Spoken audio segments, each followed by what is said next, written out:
Bom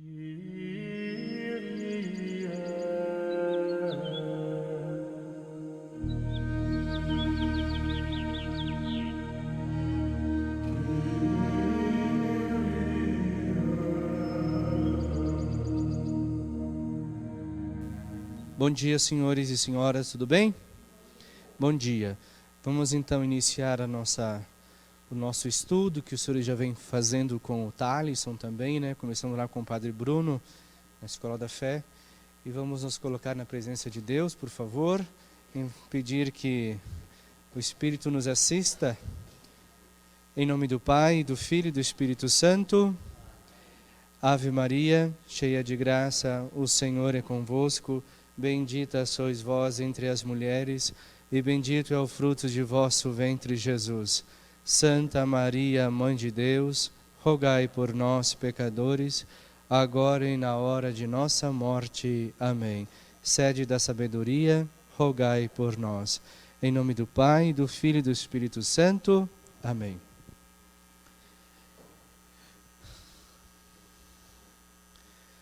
Coube a minha parte ainda quando os senhores estudaram com o seminarista Thalisson a questão da encarnação, e nós estamos estudando o credo niceno, não é? Então, aquele credo um pouquinho maior, por que chama-se credo niceno-constantinopolitano?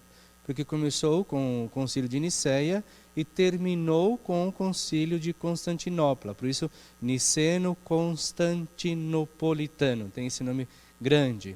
É a síntese da nossa fé, certo? A síntese da fé cristã católica. Os senhores trabalharam com o Thalisson também, começaram sobre o Pai, o Filho e o Espírito Santo, a Trindade, e depois, certamente, salvo o engano da minha parte, os senhores entraram um pouquinho a respeito da encarnação, não é? Trabalharam a respeito da encarnação, certo? Né? O Thalisson certamente trabalhou com os senhores a questão da encarnação e tudo mais. Hoje, coube para mim um outro artigo do credo, que é: e por nós se fez homem, foi concebido pelo poder do Espírito Santo e nasceu da Virgem Maria. Esta é a parte do credo que nós iremos estudar um pouquinho hoje, tá bom? Então, encarnação do Verbo. Primeiro vamos lá. O que significa verbo? Né? Porque o Evangelho de João, lá no capítulo 1, diz: no princípio era o Verbo, e o Verbo estava em Deus, e o Verbo era Deus. Então, quem que é o Verbo? O Verbo é o próprio Deus, Jesus, no caso, porque é Jesus que se encarna, é Jesus que se torna homem, tá? Jesus que se torna um de nós. E como os senhores viram na Santíssima Trindade, quem é o Verbo na Santíssima Trindade? É o Filho, né? E esse Filho tem um nome que é Jesus o Cristo. E nos diz lá: e o Verbo et verbo caro factum est, ou seja, e o Verbo se fez carne, ele assumiu então a nossa humanidade. E é isso que nós vamos trabalhar com algumas definições hoje a respeito da encarnação. Então, ainda hoje, toda a nossa explicação da fé, ela baseia-se na encarnação. Esse é o ponto principal, a encarnação. Então, se nós vemos que Jesus se encarna, o Verbo se encarna, essa palavra de Deus se encarna, por que o Verbo se encarnou? Por que o Verbo se encarna? Por que Jesus vem ao mundo? Por que Jesus vem ao mundo? Por que será? E isso é uma das condições. Por que o Verbo se encarnou? Né? E aí nós vamos ver as definições do catecismo, o porquê que o Verbo se encarnou. Por que o Verbo se encarnou? Sempre as letras maiores são o sentido primeiro do porquê que o Verbo se encarnou. O Verbo se encarnou por nós homens, como diz o credo, por nós homens se fez homem, né? Desceu dos céus, e para a nossa salvação. De qual forma esse Verbo se encarna? pelo Espírito Santo no seio da Virgem Maria e se fez homem. Então a primeira condição é isto. Como é que faz para aparecer a vermelhinha? É só apertar? Eu não sei fazer isso, né? Acho que é aqui. Aqui. Então, por nós homens, é para isso que o Verbo se encarna. Para quê? Para a nossa salvação. E o Catecismo vai nos dizer por que por nós, então? Porque nós estávamos doentes, nós estávamos perdidos. Aí nos lembra a passagem do Evangelho do bom pastor que fala: eu sou o bom pastor, mas eu tenho 100 ovelhas. Eu deixo as 99 ovelhas e vou em busca daquela que está perdida. Mas existe uma outra condição. É pelo Espírito, então, no seio da Virgem Maria, que Jesus se faz homem. Depois, a segunda condição, para nos salvar, reconciliando-nos com Deus. E aí nos diz a primeira epístola de São João: porque foi Deus que nos amou e enviou o seu Filho como vítima de expiação pelos nossos pecados. Então, nós temos um movimento primeiro da encarnação do Verbo. E qual é o movimento primeiro que nós encontramos na profissão do creio? Quem é que vem ao nosso encontro? É Deus, que foi Deus que nos amou por primeiro e enviou o seu Filho. É Deus que envia o seu Filho, é Deus que vem ao encontro do homem. Por isso que também o Verbo se encarna. O Verbo se encarnou para que conhecêssemos o amor de Deus. Como se manifestou o amor de Deus? Na plenitude dos tempos, diz o Evangelho de São João, Deus amou tanto o mundo que enviou o seu Filho único. Mas, e aqui é interessante nós definirmos o verbo conhecer, que na Sagrada Escritura é muito importante esse verbo. Na Sagrada Escritura, o que significa conhecer? Na Sagrada Escritura... Não, na Sagrada Escritura, na verdade, quando nós olhamos a língua hebraica, veja, mas isso é sobre a virgindade depois. Mas já vou dar uma acentuação para nós entendermos depois a virgindade.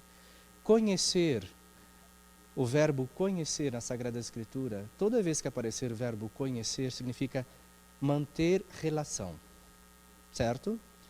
Então, assim, o Verbo se encarnou para que conhecêssemos o amor de Deus, para que nós tivéssemos a relação com Deus, para que nós nos revelássemos. E é muito importante aqui também, conhecer significa, nós temos em português duas palavras quase que sinônimos, muito parecidas. Por exemplo, revelar e desvelar. Não temos isso em língua portuguesa? Temos. E o que significa desvelar? Isso. Desvelar significa tirar o véu. Então eu tenho alguma coisa coberta, eu desvelo. Eu tiro o véu, eu descubro aquilo. Mas revelar significa, além de tirar o véu, eu me dou a conhecer. Então, quando Deus revela-se a nós, através da encarnação do seu Filho, pelo Espírito Santo, nascido no seio da Virgem Maria, ele se dá a conhecer, ele se revela. E revelando-se, nós o conhecemos o amor de Deus, e aí sim, nós começamos o nosso diálogo com Deus, nós nos relacionamos com Deus. Então, conhecer é ter relação com alguém. E aí, existe o antigo catecismo de São Pio X que nos diz: por que Deus criou o homem? Deus criou o homem por 3 motivos. E quais são os 3 motivos que Deus criou o homem? Para amar a Deus, para conhecer a Deus e para servir a Deus. As 3 condições, segundo o catecismo de São Pio X, que Deus criou o homem. O Verbo se encarnou para ser o nosso modelo de santidade. Tomai sobre vós o meu jugo e aprendei de mim. Então, além dessas condições de salvação, Deus vem no seu Filho nos resgatar, vem nos reconciliar. E reconciliar é importante também, que significa religar. Nós estávamos distantes de Deus pelo pecado. Não é por isso que o profeta o profeta Isaías, lá no tempo do Advento, que logo mais vamos entrar, diz: consola o meu povo, né? Consola o meu povo, ou seja, reconduz o meu povo de novo a Deus. Então, reconciliar significa religar. Por isso que no sacramento da reconciliação nós nos religamos a Deus. E aí, Jesus Cristo, quando assume a nossa condição humana, o nosso véu mortal, como diz os padres da igreja, ele torna-se um modelo de santidade, porque ele nos ensina a nós carregarmos o jugo e aprender dele enquanto homem, o modelo de santidade, modelo de oração, modelo de humildade, o modelo daqueles 3 conselhos evangélicos de Jesus pobre, Jesus casto e Jesus humilde. Ele é o nosso modelo de santidade. O Verbo se encarnou para também nos mostrar isso. O Verbo se encarna para sermos participantes da natureza divina. E aqui é muito importante. Através da encarnação do Filho de Jesus, nós nos tornamos participantes da natureza divina de Deus. Deus quis dar-se. Deus quis que nós participássemos da sua vida divina através da encarnação do Verbo. E aí nos vem a questão de filiação divina. Quem é o Filho de Deus? Porque quem é que se encarna? Isso, Jesus se encarna. Então, se Jesus é o único Filho de Deus, nós somos participantes dessa vida divina através de quem? De Jesus. É isso, exatamente isso. Nós somos herdeiros do reino de Deus a partir de Jesus. Tá?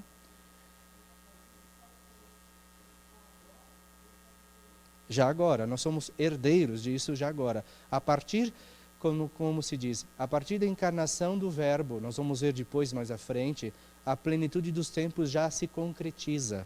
Tá? Vamos ver, tá bom? Pois foi por essa razão que o Verbo, sempre que nós vemos Verbo, lembrem de Jesus, se fez homem. E o Filho de Deus, pois foi por essa razão que o Verbo se fez homem, nossa condição, e o Filho de Deus se fez filho do homem, através de quem? Aqui. Foi para que o homem, entrando em comunhão com o Verbo, que é o próprio Jesus e Deus, e recebendo assim a adoção divina, se tornasse filho de Deus.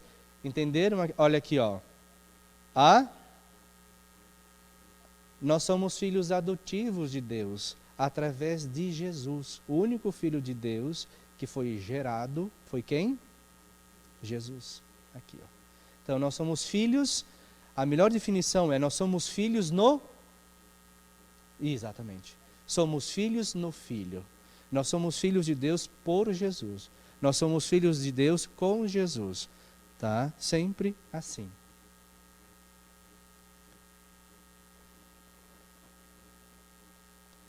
E aí nós vamos entrar num outro pontinho. E por nós, então, e para a nossa salvação, desceu dos céus. O Salmo nos diz assim, Deus habita o seu templo santo, não é? Deus in loco tuo est. Mas ele desce e se encarna. Concebido pelo poder do Espírito Santo. Quem é que concebe Jesus no seio da Virgem Maria? Obra de quem? A obra do Espírito. E aí Maria, vocês lembram no Evangelho da Anunciação? Maria fala assim, qual é o verbo que Maria usa lá? Como pode acontecer isso se eu não conheço? Lembra? O conhecêssemos? Se eu não conheço o homem. E aí existe uma antífona de aclamação ao Evangelho que fala assim, Maria, usa o termo latino, sine tacto pudoris, ou seja, Maria, sem o contato carnal, sem conhecer o homem, deu à luz o Salvador. Então, Maria não conheceu homem humano, mas ela conheceu Deus. E o que é conceber, então? Concebido pelo poder do Espírito Santo. Quem conseguiria me dizer o que é conceber?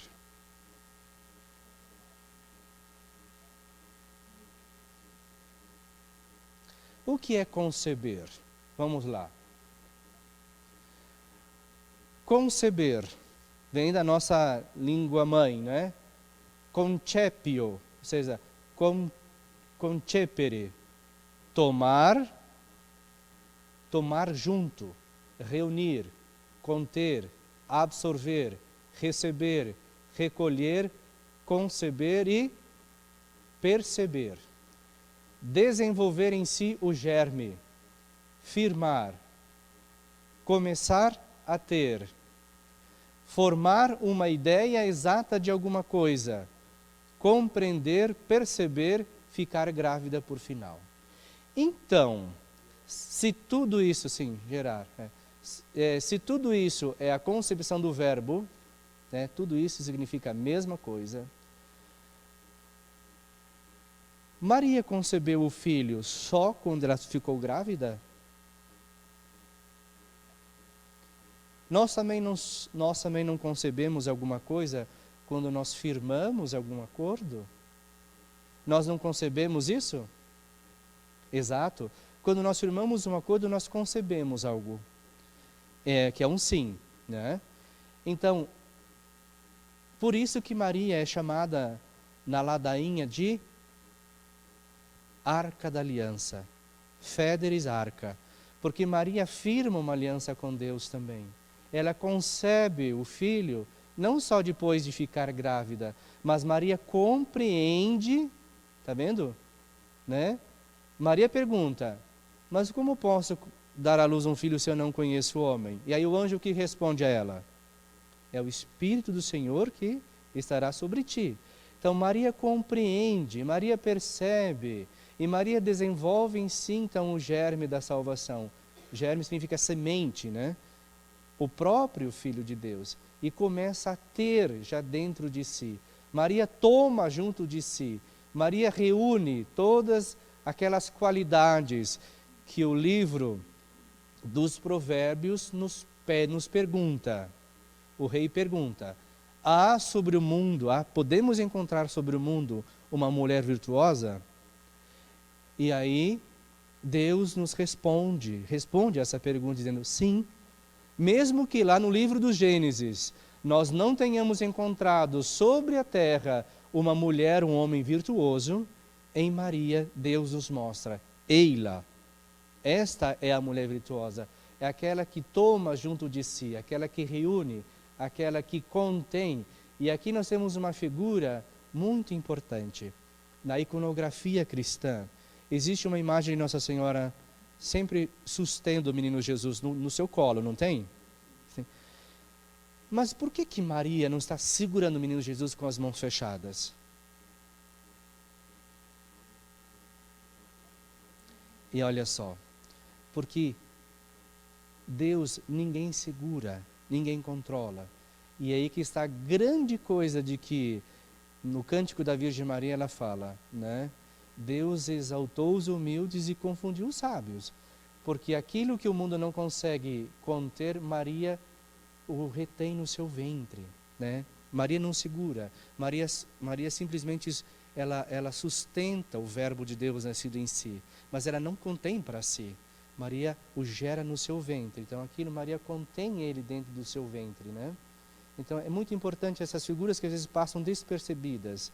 Então gerar alguma coisa não é só ficar grávida, mas é compreender, é formar uma ideia de todo o processo salvífico que Maria realiza também como mãe do Salvador. Maria começa a ter ideia depois de tudo o que acontecerá. Maria afirma uma aliança com Deus. Maria diz o seu sim. Né? Então, quando nós firmamos uma aliança com Deus, que isso, né, nós podemos ver de forma indireta no credo, né? Quando nós acreditamos nessa fé que nós professamos, creio na ressurreição dos mortos, por exemplo, eu firmo, né? Eu compreendo o que significa a ressurreição dos mortos. Então eu já concebo, então eu já gero uma vida nova em mim. Então, a anunciação de Maria, e aí a resposta que a senhora me fez a pergunta, ó. A anunciação a Maria inaugura a plenitude dos tempos. E o que significa a plenitude dos tempos? Conforme Gálatas 4:4, isto é, o cumprimento das promessas e dos preparativos. Por que Gálatas, na Epístola aos Gálatas nós encontramos isso? Em Maria inaugura-se a plenitude dos tempos. Do que o Antigo Testamento falava? Isso, da vinda do Messias. Então todos os profetas anunciavam o Messias, não é? Anunciavam o Messias. O Novo Testamento, ao contrário, ele não só narra a vida do Messias, mas ele nos mostra o Messias nascido. Então, o Novo Testamento, ele nos diz aquilo que Santo Agostinho usa uma frase muito bonita, ele diz assim: aquilo que no Antigo Testamento está latente, no Novo Testamento está patente, se faz visível. Então, em Maria, todas aquelas profecias antigas se fazem cumpridas na pessoa do Verbo, né? Em Deus se cumpre toda a promessa do Pai. Maria é convidada a conceber aquele em quem habitará corporalmente toda a plenitude da divindade. É Deus feito homem. A resposta divina ao seu como será isto, se eu não conheço o homem, está vendo aqui, ó, é dada pelo poder do Espírito. O Espírito Santo virá sobre ti. O Espírito Santo virá sobre ti. A missão do Espírito Santo, porque Maria concebeu Jesus pela obra do Espírito Santo. A missão do Espírito Santo está sempre unida e ordenada à do Filho. O Espírito Santo, que é o Senhor que dá vida, e nós vamos ver no credo, né? Senhor que dá vida e procede do Pai e do Filho. E com o Pai o Filho é adorado e glorificado. É enviado para santificar o seio da Virgem Maria e para fecundar pelo poder divino, fazendo-a conceber o Filho do Pai numa humanidade originada da sua. E aí depois, mais à frente, eu não vou entrar na questão de gerar e criar, que vocês também estudaram com Thalisson, mas no final eu vou dar mais uma passada sobre o que significa gerar e criar, tá bom? Então, Maria gera o Salvador por obra do Espírito Santo. E o que é que o Espírito Santo faz na Virgem Maria?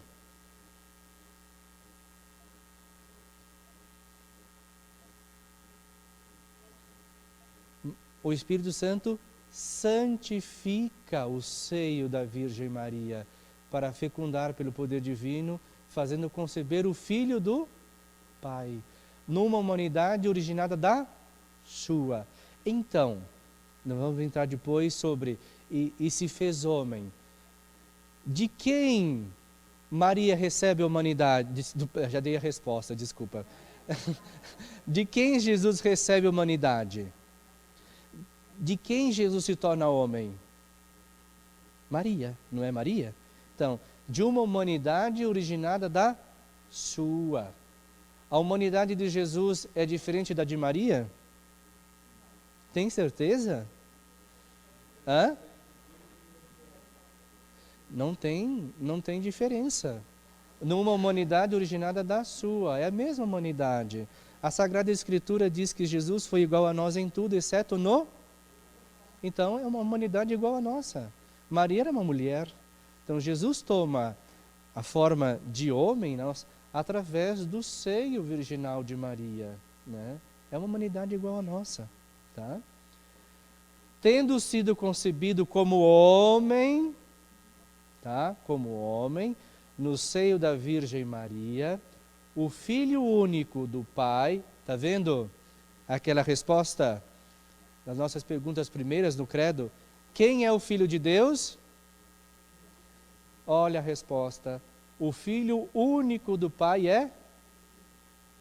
Ó. Isto é, o que significa a palavra Cristo? Vocês já ouviram falar muitas vezes, né? Cristo. Cristo significa ungido pelo Espírito Santo, desde o princípio da sua existência humana, embora a sua manifestação só se venha a fazer progressivamente, primeiro aos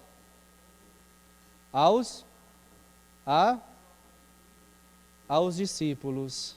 Toda a vida de Cristo manifestará como Deus o ungiu com o Espírito Santo e poder, com autoridade, no céu, na terra e debaixo da terra, como vai nos dizer depois a Epístola aos Filipenses. Diante do nome de Jesus, todo joelho se dobre, tá?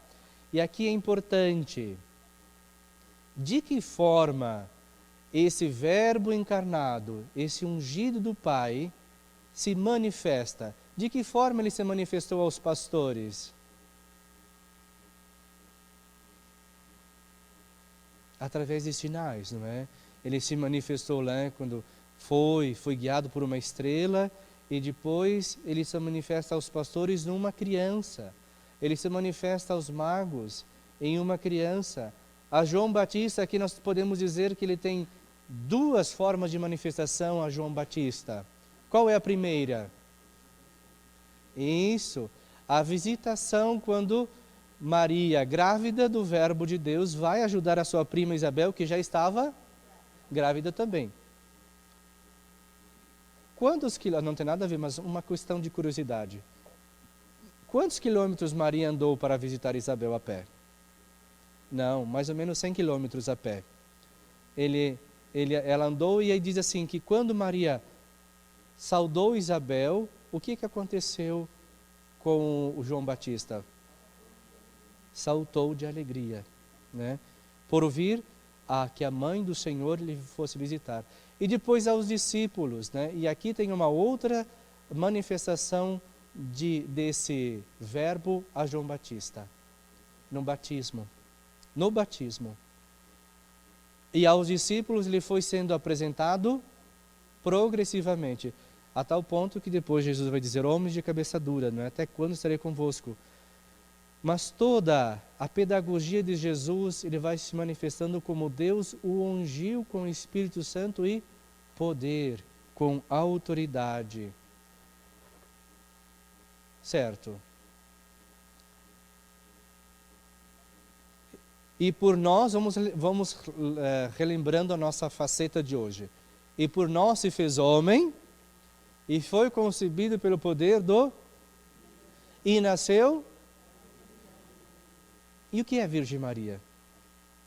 Que nós rezamos no credo. Maria nós sabemos o que é, não é? Maria, o nome hebraico, como é o nome hebraico de Maria? Miriam. Miriam é Maria, né? Sabemos que Maria era um nome comum, como muitos daquela época. Entretanto, muitos confundem a pecadora com Maria Madalena, né? Mas quando nós lemos, por exemplo, diz que esteve Maria de Magdala, a outra Maria e a mãe de Jesus aos pés da cruz, tá? Então, às vezes Maria de Madalena, coitada, ficou, como é que nós falamos? Ela ficou estigmatizada com um título que não é dela, né? Maria, conhecemos a pessoa Maria. Mas isso aqui, alguém sabe me definir o que é virgindade?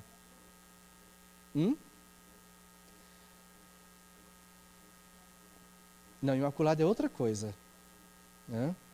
Então, a nossa ideia de virgindade, ela é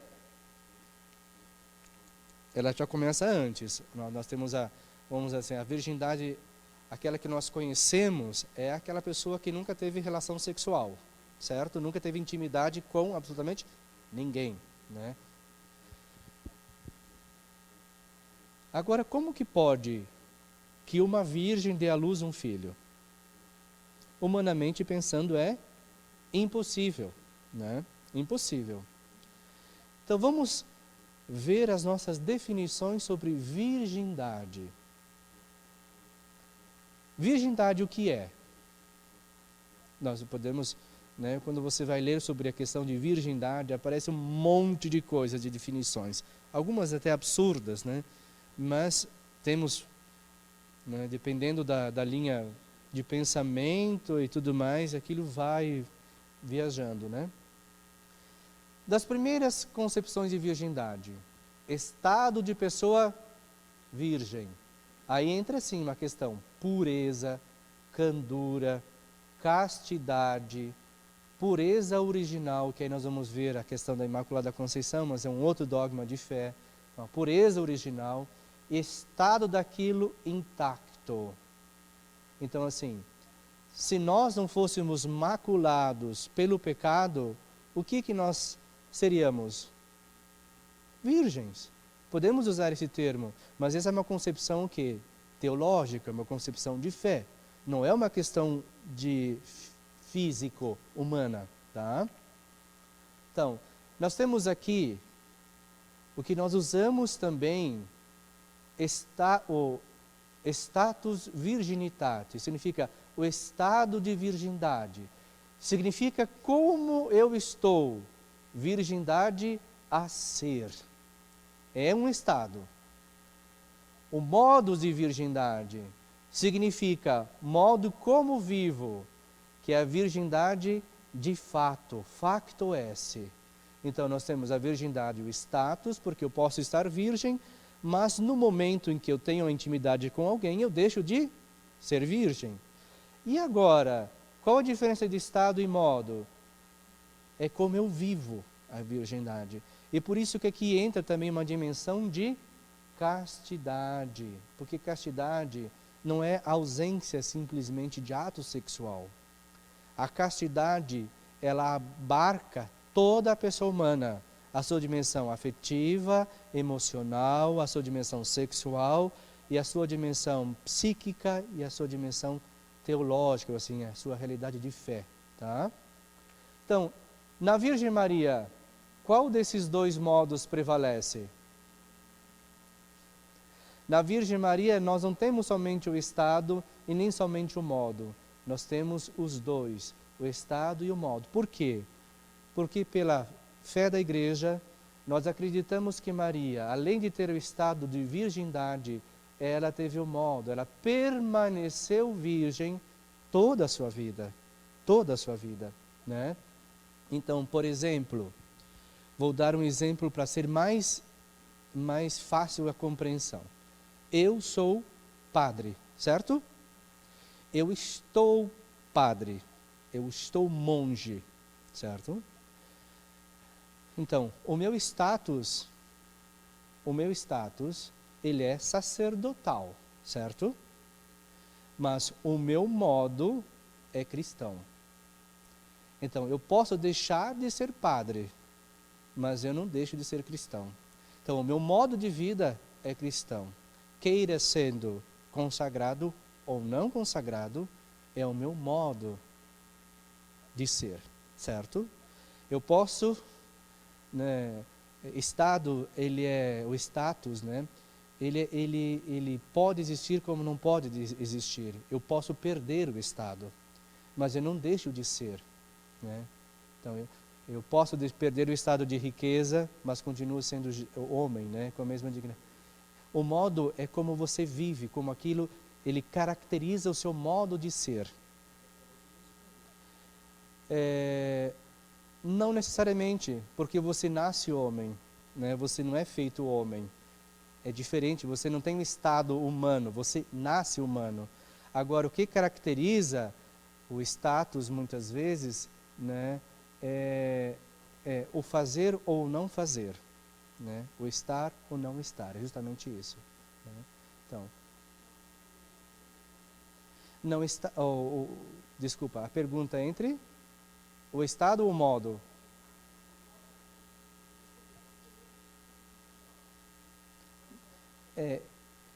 Não, eu estou sacerdote, eu posso deixar de ser.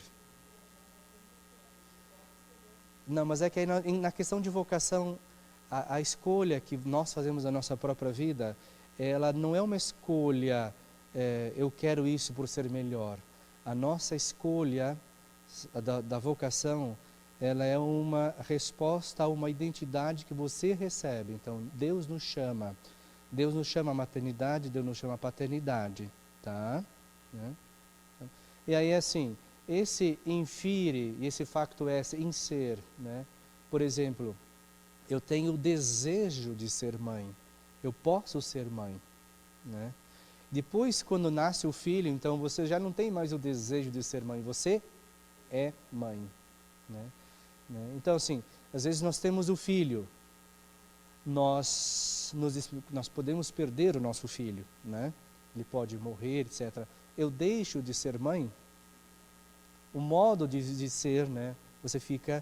Você deixa de ter o filho, mas a sua condição de vida continua sendo, o seu modo de proceder é o filho. A Virgem Maria, né, ela continuou sendo mãe de Deus mesmo ele crucificado, né? Então, é dessa forma.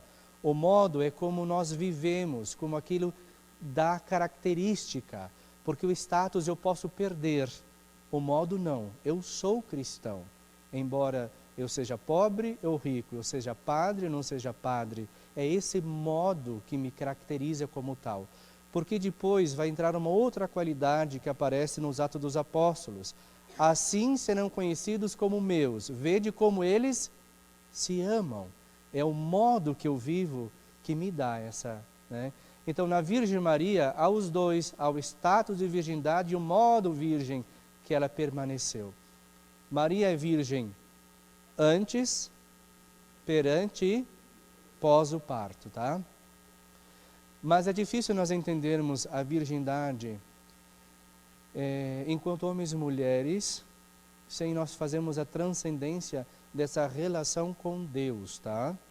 Relação de fé. Então, ó, por que Maria é virgem? A virgindade de Maria manifesta a iniciativa absoluta de Deus na encarnação. Por que a virgindade de Maria manifesta a iniciativa absoluta de Deus na encarnação? Por quê? Por quê que absolutamente de Deus?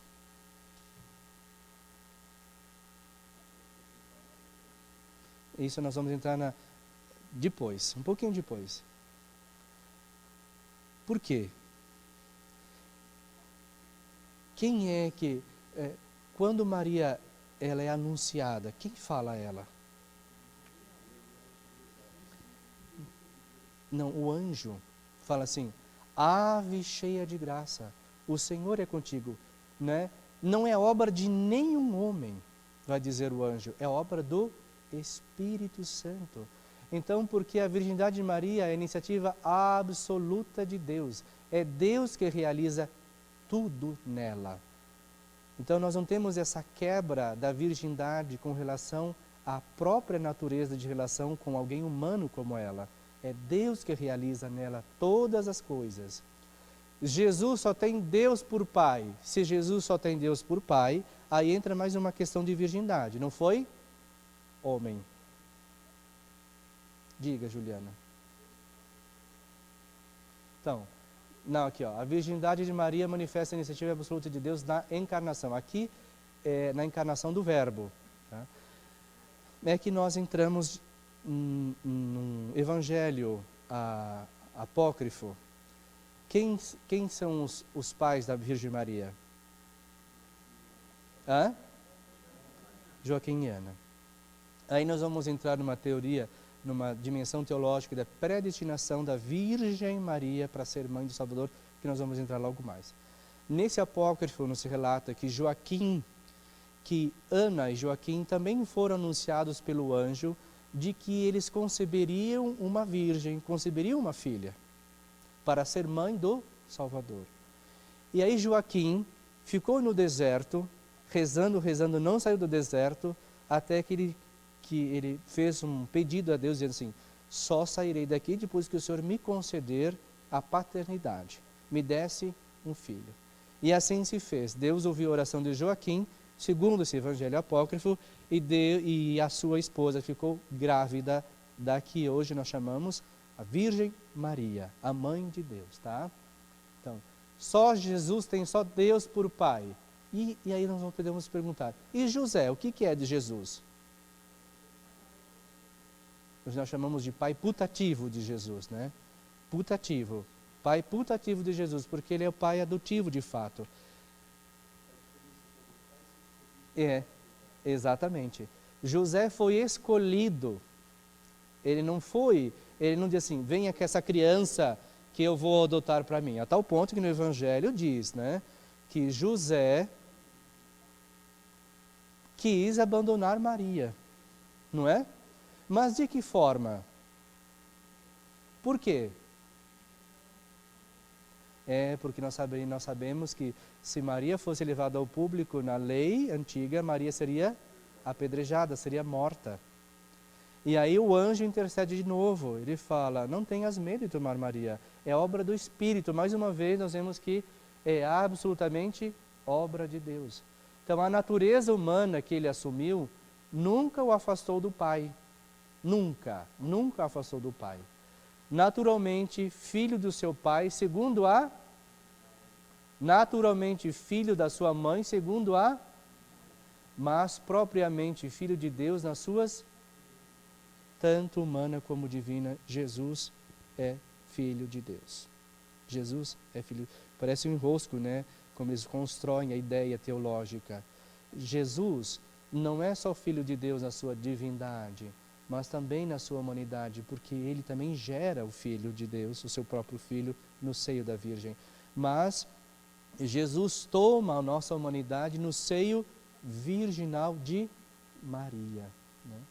Então, o aprofundamento da fé na maternidade virginal levou a Igreja a confessar a virgindade real e perpétua de Maria, mesmo no parto do Filho de Deus feito homem.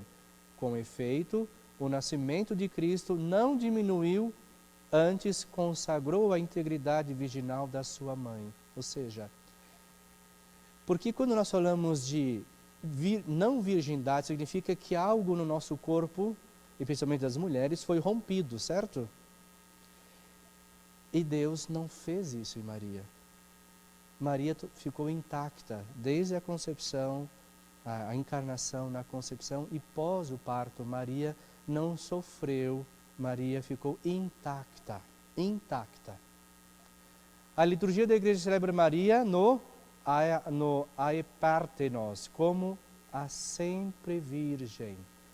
Sempre virgem. Lembre que a virgindade também está no conceber, não só no parir que se fala, esse é o termo, parir o filho. Tá? No conceber a ideia, Maria já era virgem. Jesus é o filho único de Maria? Sim ou não? Sim, Jesus é o único filho, foi o único filho que ela gerou, né? Mas a maternidade espiritual de Maria, conforme o Catecismo número 169, estende-se a todos os homens que ele veio salvar. Então Maria, e aí nós vemos numa outra condição de adoção filial.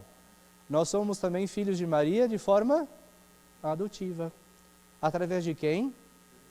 De Jesus, o Filho. Ela deu à luz um filho que Deus estabeleceu como primogênito de muitos irmãos. Isto é, dos fiéis para cuja geração ela coopera com amor de mãe.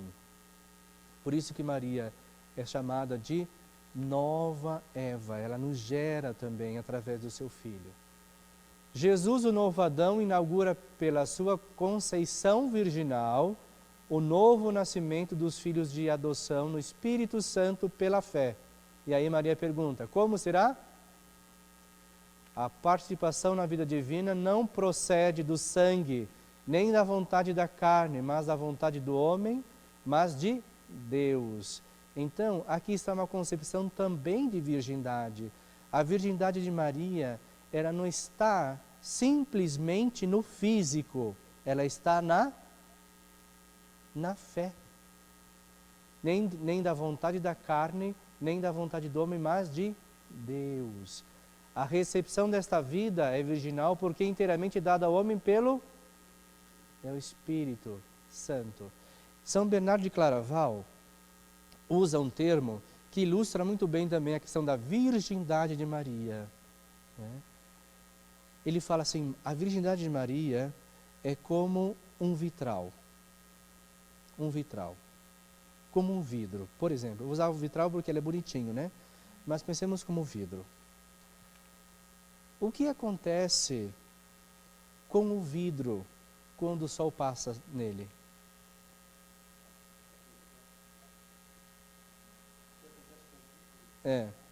Exatamente. Mas o que acontece com o sol? O sol passa o vidro. A virgindade de Maria é a mesma coisa, porque é obra do Espírito. Então, Maria concebe o filho e diz assim, é como o sol no vidro.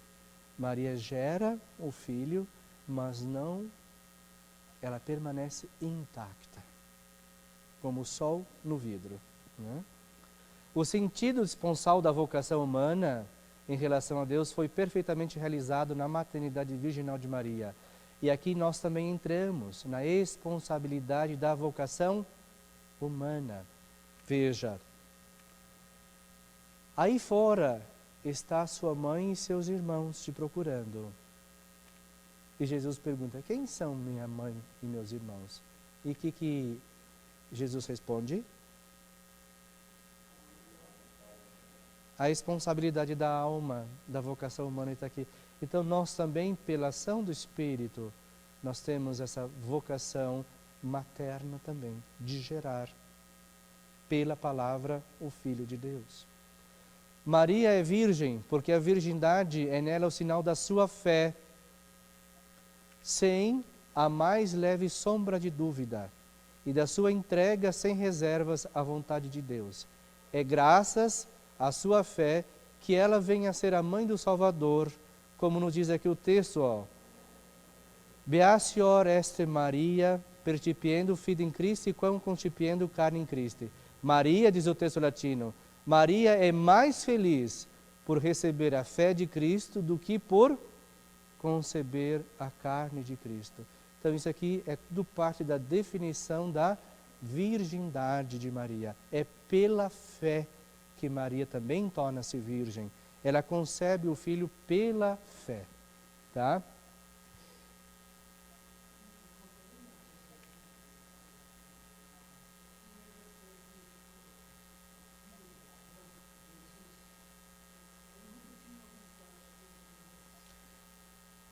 Deixa eu só voltar aqui. Isso, o novo Adão.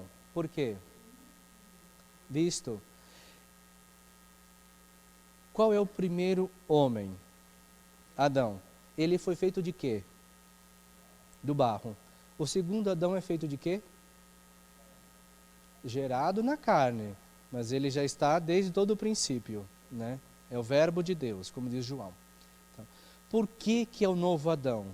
Porque ele nos dá vida nova. O primeiro Adão, ele, diz o livro do Gênesis, que ele nos levou à morte. Então fala assim, se pelo um homem entrou a morte no mundo, o Adão, pelo novo Adão nos veio a vida. Né? Então por isso que Jesus é o novo Adão. É o novo homem, da qual não vem a morte. Mas ao contrário, Jesus vence a morte e nos dá o penhor da vida eterna. Nós temos, já que o Senhor fala novo Adão, nós temos a nova Eva. Maria é conhecida como nova Eva. Por quê? O que fez a antiga Eva? Por desobediência, por uma mulher, diz os pais da igreja, entrou a morte. Por uma mulher entrou a vida. Eva significa mãe de muitos viventes. Maria, por isso que é mãe, ela é a mãe dos muitos viventes através da adoção filial de Jesus. Por isso que Jesus é o novo Adão, é o novo homem. do qual não vem morte, mas vida. Maria é a nova Eva, que contrapõe a antiga Eva, né? Quando eu dizia do livro dos Provérbios, é justamente sobre isso, porque assim, se nem lá no livro do Gênesis nós encontramos essa mulher virtuosa, a nova Eva, Maria, nós encontramos, né? Então essa beleza de Maria é capaz de dar vida nova. Então Jesus sempre é uma expressão teológica, Jesus é o novo Adão, o novo homem, tá? E aí, para entender um pouquinho mais sobre a questão de virgindade, eu trouxe para os senhores uma definição de virgindade em Santo Agostinho, que os senhores viram lá com o Padre Bruno, tá bom? Virgindade de Maria para Santo Agostinho. Nos diz ele: o que tornou a virgindade de Maria tão santa e agradável a Deus não foi porque a concepção de Cristo a preservou, impedindo que a sua virgindade fosse violada por um esposo, mas porque antes mesmo de conceber, ela já a tinha dedicado a Deus e merecido, assim, ser escolhida para trazer Cristo ao mundo. Mas, por estar destinada a servir de modo às futuras virgens consagradas, era preciso não deixar parecer que unicamente ela deveria ser virgem, ela que merecera conceber fora do leito nupcial. Ou seja, lembra, aqui volta uma outra concepção de virgindade. Maria já tinha dedicado o seu próprio ser a Deus. Por isso que Maria é sempre virgem. E aí nós entramos num conceito de pureza, né? Nós fazemos um voto. O senhor sabe o que significa voto? Pacto é melhor do que acordo, tá? Sim, o voto é uma escolha. Só que o voto você faz a uma divindade. Por exemplo, o voto religioso. Você faz a uma divindade. E nós temos vários, né? A história humana é cheia disso. Maria faz esse voto também. Maria faz essa fidelidade a quem? A um homem? Não, a Deus. E quando nós fazemos esse voto tem que ser livre. E aí entra uma outra dimensão da virgindade de Maria também. Maria, ela quis guardar-se pura, e aí vem a questão de pureza. Ela escolheu ser consagrada a Deus. E tudo aquilo que é consagrado a Deus, ele é encoberto. E aí nós vemos que Maria, então, foi pela sombra, como diz o texto, Maria concebeu a Jesus Cristo através da sombra do Espírito Santo. Então o Espírito Santo a cobriu e gerou o Salvador. Então tem esse voto, essa direção de relação com o divino. Assim consagrou sua virgindade a Deus, enquanto ainda ignorava de quem havia sido chamada a ser mãe. Maria sabia de quem era ser mãe? E como que ela soube? Não. Olha aqui, cuidado com o texto. Assim consagrou sua virgindade a Deus, enquanto ainda ignorava de quem havia sido chamada. Exatamente, antes, muito bem, Aninha, antes dela ser chamada para ser mãe do Salvador, ela já havia se consagrado a sua virgindade a Deus. Desse modo, ela ensinava as outras quem? Outras virgens, a possibilidade de imitação da vida do céu, em um corpo terrestre mortal, em virtude de um voto e não de um preceito. Ou seja, e aí é que está uma outra questão da ação de Deus sobre nós. Veja, Deus não disse, para ser mãe do Salvador tem que ser virgem. Ou ele disse isso? Não disse isso. Então, Maria foi escolhida por ela ter essa virtude. Ela fez um voto, não é um preceito. Por exemplo, o que é um preceito? Exato. Então, por exemplo, todo católico tem o preceito de missa dominical, certo? Quem faltar à missa dominical é matéria de quê? De confissão. Então não é um preceito, é uma escolha. E dentro dessa escolha de Maria, Deus a escolheu. Por quê? Por que nós percebemos que Deus a escolheu? Porque no anjo, o anjo diz, ave cheia de graça, o Senhor é. Então, quem escolheu Maria? Por sua vez, Maria sabia que ela ia ser mãe do Salvador antes disso? Não. Ela não sabia de quem ela ia ser mãe, só soube depois. Realizando por opção toda de amor, não por necessidade de obedecer. Opção, não por necessidade de obedecer.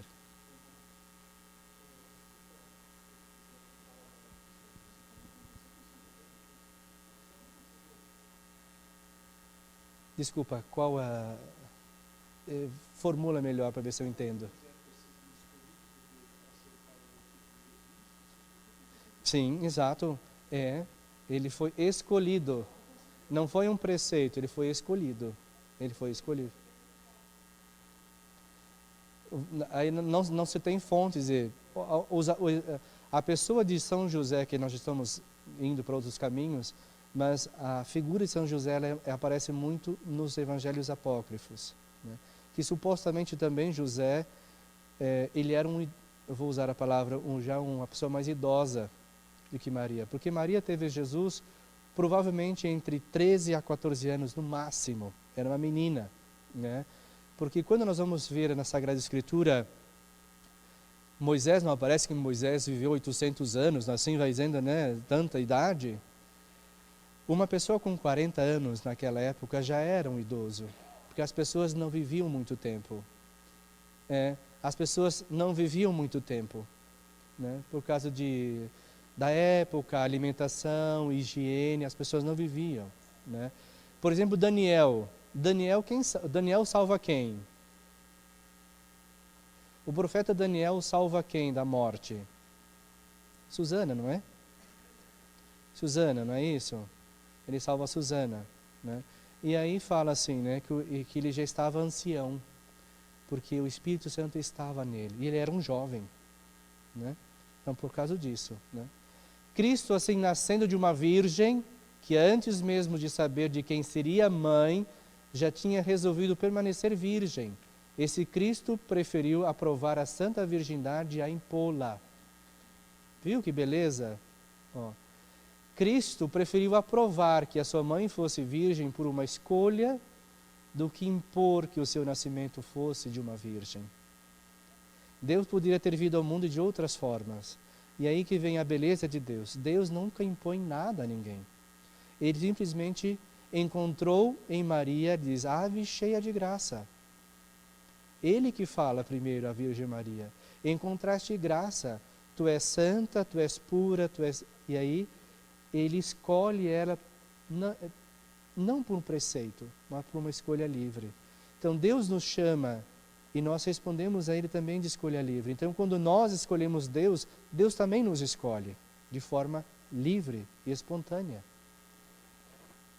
Dessa maneira, mesmo na mulher da qual haveria de receber a forma de servo, Ele quis que a virgindade fosse o efeito da vontade livre, né? Ele não quis forçar que essa que hoje é a mãe do Salvador, do seu filho, fosse por imposição, mas fosse de uma escolha, efeito da vontade livre. Deu opção, exato. Maria podia dizer, eu não quero. Mas ela disse, sim, eu quero, né? Quem conhece esse senhor aqui? Santo Irineu de Lyon. Uma outra definição muito interessante de virgindade de Maria. Santo Irineu diz, eu vou ler em latim, tem a tradução, tá? Purus puri puram aperiens vulvam, eamque regenerante hominis in Deo, quam ipse puram fecit. Diz assim, aquele que é puro, abre de maneira pura o puro seio que regenera os homens para Deus e que Ele fez puro.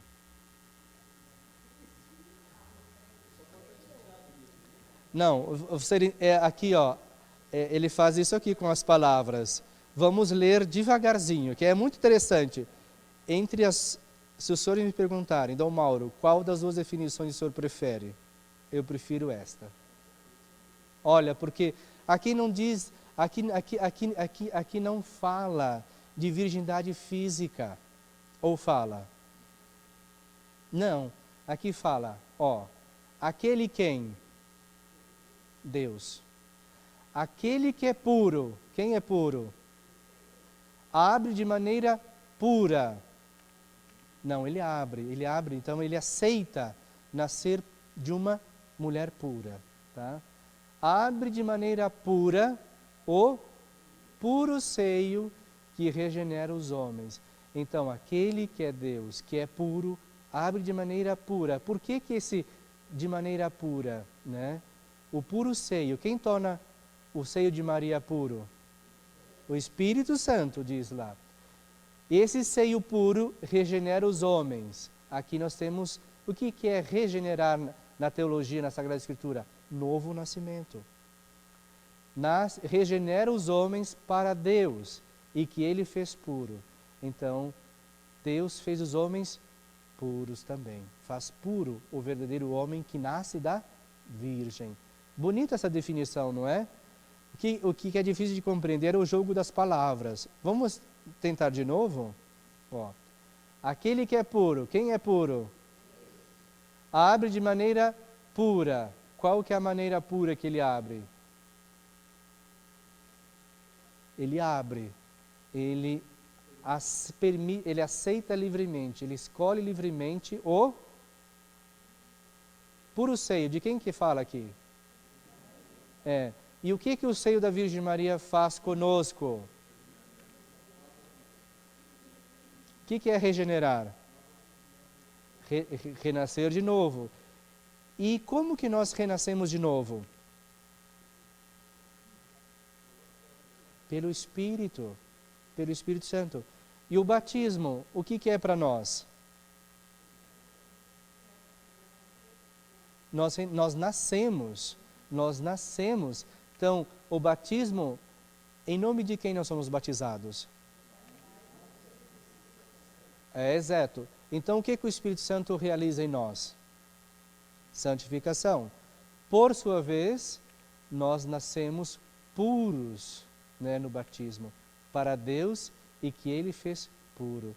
Deus fez puro o puro seio e aquele que é puro, o próprio Filho Jesus Cristo. Entenderam ou não?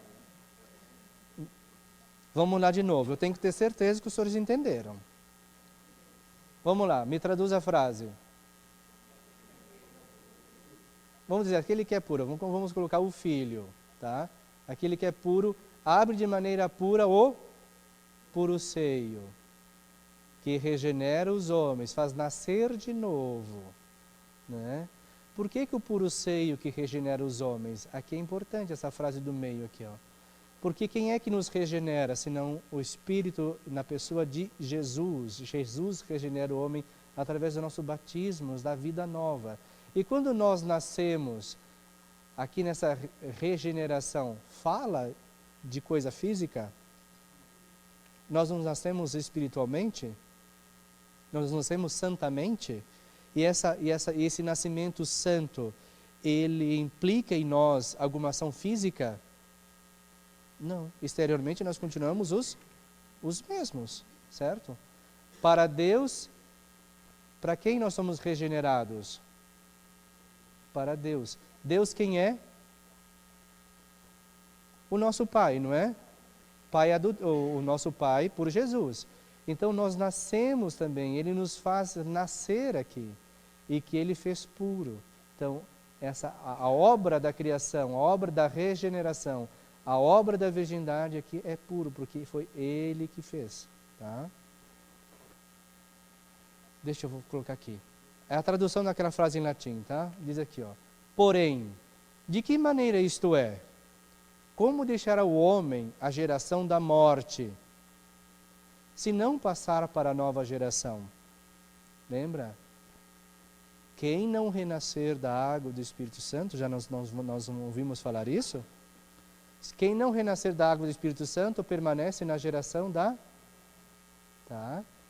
Dada a maravilhosa e inesperadamente por Deus como sinal de uma regeneração que procede da Virgem por meio da... Aqui fala alguma coisa de físico? Aqui fala da fé. Por isso que aquela definição diz, mais bem-aventurada, mais bendita é Maria por conceber a fé de Jesus do que o corpo, a carne de Jesus. Maria recebeu o dom da fé, de crer em Deus através da fé do Filho. Aqui nos diz.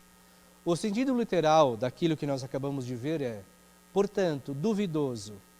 Quando somos gerados na morte, é preciso nascer de novo para ter parte na vida, ou não é? Sim. E esta geração nova, que pela fé é a geração da Virgem, geração que procede da Virgem.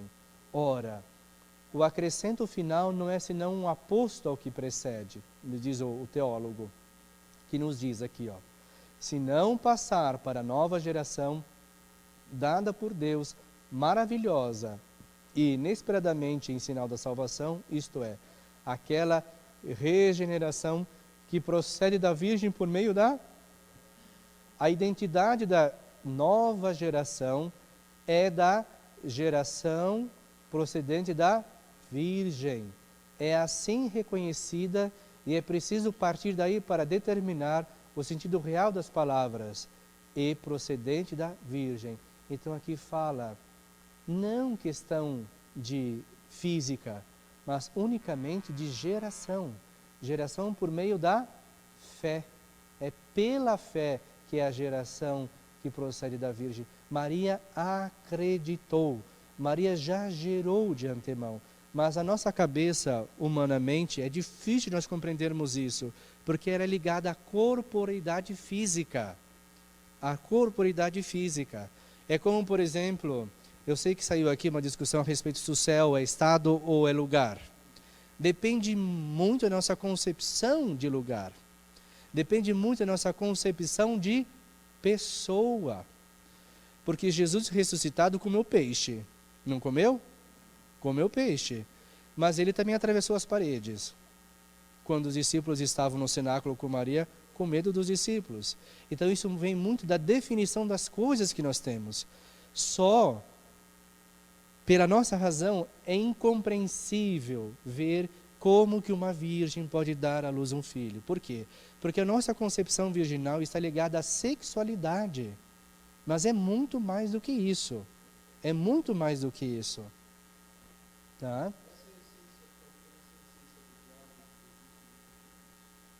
Sim, exatamente. Essa é a geração nova, pela fé. Né? Pela fé. Quem não nascer da água do Espírito, como vai entrar no reino dos céus? Ele ainda está, como diz o texto, na geração de... Diz assim, a geração de pecado, a geração da morte. Mas através dessa geração da Virgem pela fé, não é? Nós encontramos a identidade da nova geração. É pela fé que Maria concebe o Filho. Ela dá à luz o Filho. Claro que em Maria existem os dois termos. O sinitacto pudores, a questão física, mas também a questão da teológica, do espírito. A pureza é uma das condições de virgindade. A candura é uma condição de virgindade. A castidade é uma condição de virgindade. Né? Por exemplo, um homem, como é que nós podemos dizer que o homem deixou de ser virgem? Não conseguimos provar isso? Como é que se usa o termo? O homem é chamado de continente, através da continência.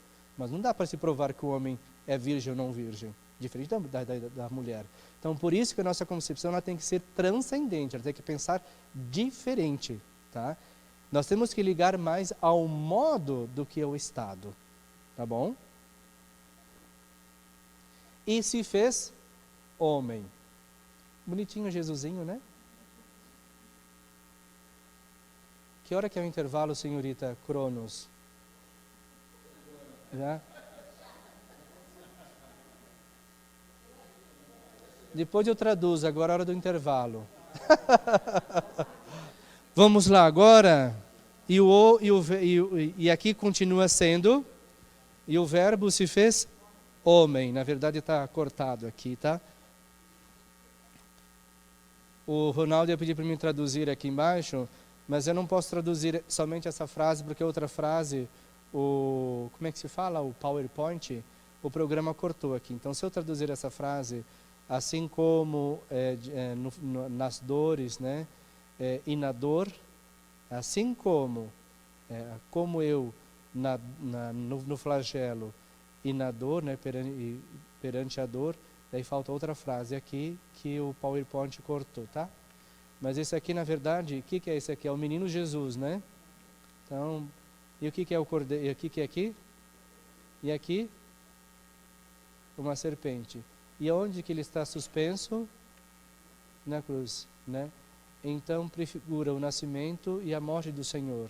Então, nós só vamos naquela que nós sempre falamos na liturgia, que a natividade do Senhor está ligada à sua Páscoa, à sua morte e ressurreição. O cordeiro é o próprio Jesus. E aqui, né? Então, a morte que ele vence, a tentação, né? É sempre isso aí. Dia, né, símbolos e a lua. E aqui em cima, o que é? Isso. Em latim, como é? Iesu Nazarenum Rex Iudeorum. Vamos lá, na outra. E se fez homem. Aqui nós vamos entrar num conceito de heresia. O que é heresia? Isso, heresia é o que é o errado. No Concílio de Trento falava, né? Quem não acreditar nisso seja anátema. Anátema também seja excomungado, seja fora da comunhão. Então os hereges é que estão fora da fé, da forma de concepção. Na verdade, aí nós entramos num conceito importante. Às vezes não é que a ideia esteja errada. E aí, porque para fazer heresia a pessoa tem que ser muito inteligente, né? Muito inteligente para fazer uma heresia. Significa que a ideia de concepção, ela é correta muitas vezes, mas é o nosso problema de nós, por exemplo, o mistério. Nós entendemos o mistério, né? Só que nós não conseguimos verbalizar o que significa. Então, as grandes heresias é que a partir de um pensamento elaborado, a ideia é correta, mas quando se verbaliza, se esbarra no erro da própria concepção, né? Então, e esse é um dos nossos problemas também, enquanto cristãos católicos, quando nós não conseguimos entender a fé de fato, né? A fé é vivida e a fé é explicada. E aqui nos diz, ele fez-se verdadeiro homem. Por que Jesus fez-se verdadeiro homem? Porque ele nasceu da Virgem. Então ele tomou a nossa carne humana mesmo, permanecendo verdadeiro Deus. Por que Jesus permaneceu verdadeiramente Deus? Porque ele é filho de Deus. E ao contrário, ademais, ele é o único filho de Deus. Como ele é o único filho de Maria. Jesus Cristo é verdadeiro Deus e verdadeiro homem. E essa definição o Senhor já tem. Por que Jesus é verdadeiro homem? Então, porque ele nasceu da Virgem. Por que Jesus é verdadeiro Deus? Porque ele é filho de Deus. Aí está a resposta. Tá? Então, as primeiras heresias negaram menos a divindade de Cristo que a sua verdadeira humanidade. Nós chamamos de essa heresia de docetismo gnóstico. Desde os tempos apostólicos que a fé cristã instituiu sobre a verdadeira encarnação do Filho de Deus, vindo da carne. Mas, a partir do século III, a igreja teve de afirmar contra Paulo de Samosata, num concílio reunido em Antioquia, que Jesus Cristo é Filho de Deus por natureza e não por... E por que não é por adoção, mas por natureza?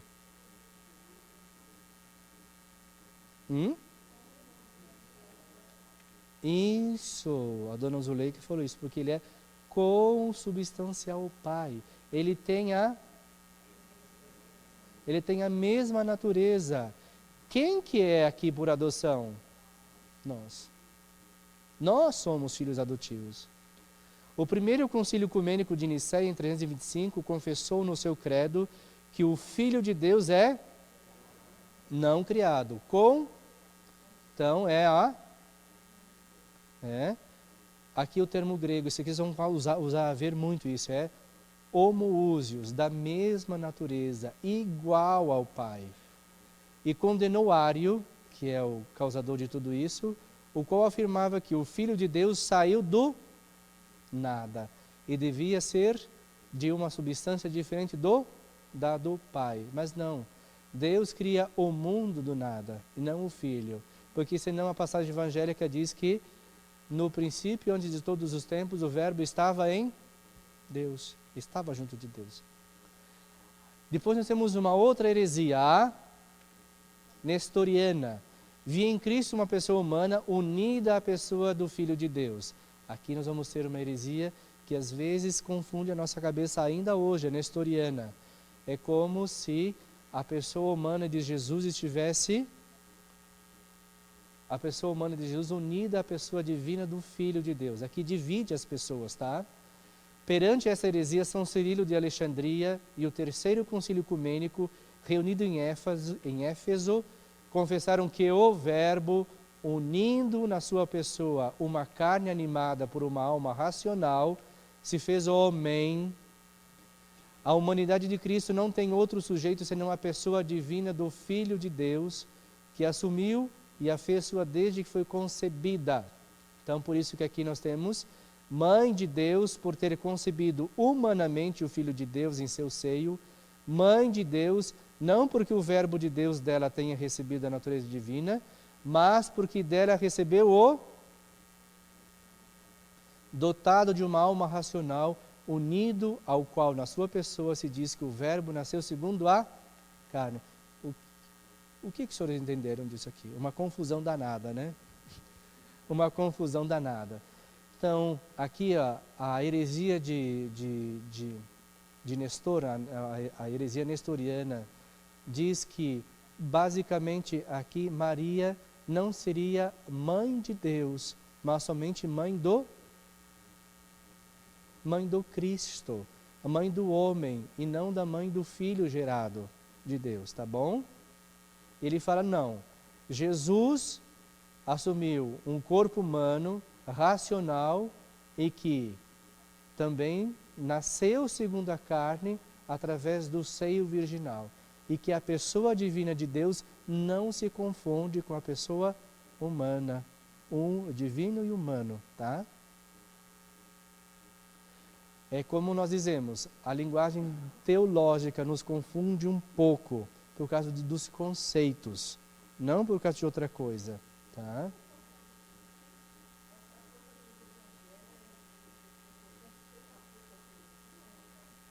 Depende da linha. Depende da linha. Qual seria a pergunta? Sim, porque existe... É nestoriana. É heresia nestoriana que fala que Maria não é mãe de Deus, mas mãe de Jesus. Isso é heresia, tá? É heresia isso.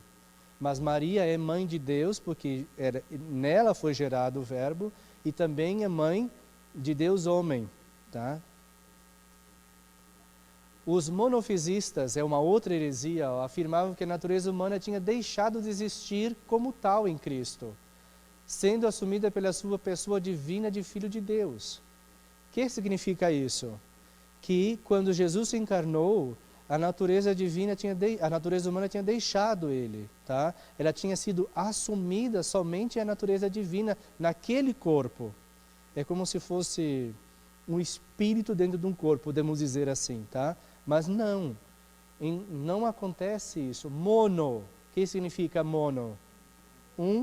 Então por isso que chama-se monofisitas, porque eles só acreditavam que a humanidade tinha deixado de existir com a encarnação assumida pela pessoa divina do Filho de Deus. E isso não acontece, tá? Porque aqui, confessam um só e mesmo Filho, nosso Senhor Jesus Cristo, igualmente perfeito na divindade, a pessoa divina, e perfeitamente humano, Filho de Maria, né? Então a nossa humanidade. Sendo o mesmo verdadeiramente Deus e verdadeiramente homem, composto de uma alma racional, de um corpo consubstancial ao... Qual é a natureza de Jesus? Divina, do mesma substância do Pai. Pela sua divindade, não pela corporeidade, mas pela divindade. Consubstancial a nós pela sua humanidade. Então Jesus também é consubstancial a nós, por quê? Porque ele assumiu a nossa carne humana. No seio de quem? De Maria. Semelhante a nós em tudo, lembra o que dizia antes? Menos no gerado do Pai antes de todos os séculos, segundo a sua divindade. Né? Nascido da Virgem Mãe de Deus, segundo a... E o que significa isso aqui? Nascido da Virgem Mãe de Deus, segundo a... Homem, exatamente. Segundo a humanidade, não segundo a divindade. Tá? Um só e mesmo Cristo Senhor, Filho único, que devemos reconhecer. Ó, aqui é muito importante. Ó. Isso aqui é a definição do credo, que nós rezamos no credo e não percebemos. Ó. Um só, vamos dizer juntos? Ó. Um só... que devemos reconhecer em duas naturezas, sem...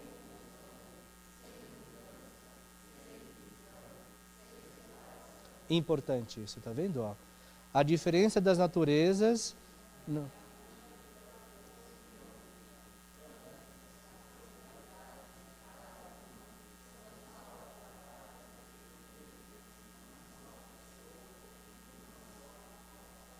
Hipóstase, chama-se união hipostática, onde nós temos a divindade e a humanidade de Jesus Cristo na mesma pessoa, sem confusão, ou seja, a humanidade não se sobrepõe à divindade, a divindade não absorve a humanidade, não há confusão, não há mudança, né? Ele não fica menos Deus por ser homem, ele não fica mais menos Deus por ser homem, ele não fica mais super-humano por ser Deus. Não há divisão, ou nós conseguimos dividir a pessoa de Deus da pessoa do homem em Jesus Cristo. Nós conseguimos fazer isso?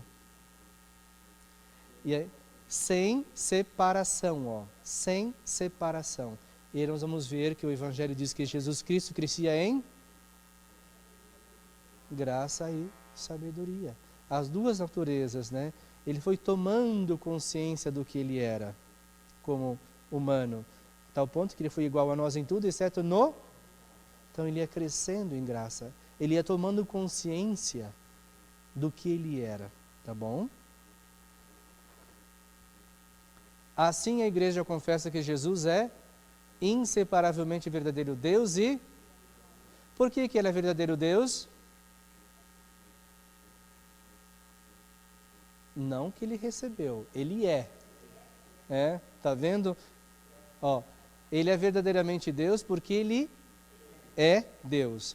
Ele é verdadeiramente homem porque ele foi gerado no seio da Virgem Maria. É verdadeiramente o Filho de Deus feito homem, nosso irmão, e isso sem deixar de ser Deus nosso Senhor. Aqui diz, o texto latino que é aqui, ó, continuou a ser e assumiu. Perceberam? A definição de João Crisóstomo, isso é muito bacana. Lembra que às vezes quem já me ouviu falar no homilia, muitas vezes eu cito isso aqui, de outra forma, dizendo assim, aquele que vos fez sem vós, não quer salvar-vos sem vós. E depois diz, o verbo encarnado subiu ao céu na sua ascensão de forma inaudita. E qual é a forma de inaudita que João Crisóstomo diz? Ele assumiu que ele não era. E o que Jesus não era? Humano, homem. Então, ele continuou sendo Deus, o que era, e assumiu que ele não era. O que ele não era? Ele não era ser humano, mas ele era pessoa. Tá? Ele era pessoa. Essa frase parece um pouquinho complicadinha de entender, né? Mas é uma máxima, né? Continuou a ser o que era, ele não deixou de ser Deus. E assumiu que ele não era. E o que a pessoa de Deus não era? Humano, exatamente. Então, e aqui essa oração bonita, ó. Vamos ler juntos, ó. Ó Filho único e Verbo de Deus, sendo imortal, vos dignastes para a nossa salvação, encarnar no seio da Santa Mãe de Deus e sempre Virgem Maria, e sem a mudança vos fizestes homem e fostes crucificado. Ó Cristo Deus, que por vossa morte esmagastes a morte, que sois um da Santíssima Trindade, glorificado com o Pai e o Espírito Santo, salvai-nos. Aqui nessa oração tem uma outra concepção humana e teológica. Aonde vocês conseguem perceber aqui?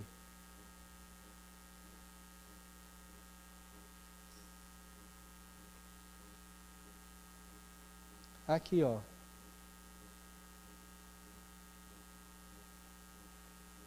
O que é Cristo? Ungido de Deus. Então, o Cristo é o homem, né? Ó Cristo de Deus. Aqui tem as duas dimensões dele, ó, escrita nessa pequena frasezinha, ó Cristo Deus. Tá? Nós temos que passar o tempo, tá? Já é 11h30, tá? É que dessa vez vocês me pegaram, né, com um monte de coisa. Eu só vou ler assim rapidamente, tá? Depois no final nós abrimos, se quiserem fazer perguntas. Como é que o Filho de Deus é homem? Vamos pegar aqui, ó. Portanto, o Filho de Deus comunica à sua humanidade o seu próprio modo de existir pessoal na Santíssima Trindade. E assim, tanto na sua alma como no seu corpo, Cristo exprime humanamente os costumes divinos da Trindade. Então, a natureza humana de Jesus foi assumida, não absorvida. A Igreja, no decorrer dos séculos, foi levada a confessar a plena realidade da alma humana com as suas operações de inteligência e vontade do corpo humano de Cristo. Isso aqui define como que o Filho de Deus é homem. Jesus Cristo chorou? Então, manifesta uma realidade humana. Jesus Cristo comeu? Realiza mais uma realidade humana. Jesus Cristo sentiu frio? Sim. Ok. Jesus Cristo nasceu? Então tem uma realidade humana. Jesus Cristo morreu? Tem uma realidade humana. Tá? Então, aqui que está toda a humanidade, né?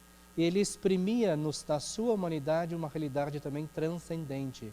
Os costumes relativos à Trindade. E nós vamos ver que na sua humanidade, Jesus serve de exemplo como homem, porque a definição de homem, aqui nós temos que entender o homem não como homo no senso de configuração física, mas nós temos que entender o homem como gênero humano, tá? Como gênero humano, como pessoa. E a concepção de homem-pessoa, a concepção de pessoa existe em Deus. Qual é a concepção de pessoa que nós temos em Deus?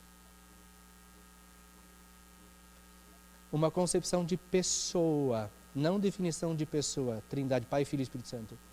A concepção de pessoas que nós perdemos hoje em dia é relação. Deus é relação, Jesus é relação, é um conceito de pessoa muito mais profunda, é o ser relacional. E nós nos identificamos com pessoas enquanto seres relacionais, certo? E por isso que Deus, Pai, que nós nunca vimos, Ele é uma... Por quê? Porque Ele se relaciona conosco através também do Filho, tá bom? O Filho de Deus trabalhou com mãos humanas? Sim. Pensou com uma inteligência humana? Agiu com uma vontade humana? Amou com um coração humano? Nasceu da Virgem Maria, tornou-se verdadeiramente um de nós, semelhante a nós, em tudo, exceto no... Tá vendo, ó? Jesus trabalhou. Jesus Cristo, portanto, foi criado ou gerado? Certeza? A certeza já é absoluta. Vamos lá. E para nós terminarmos, né? Lembra, Jesus verdadeiramente homem, Jesus verdadeiramente Deus. Definir o que é o verbo criar. é fazer, dar origem a algo de natureza e gerar.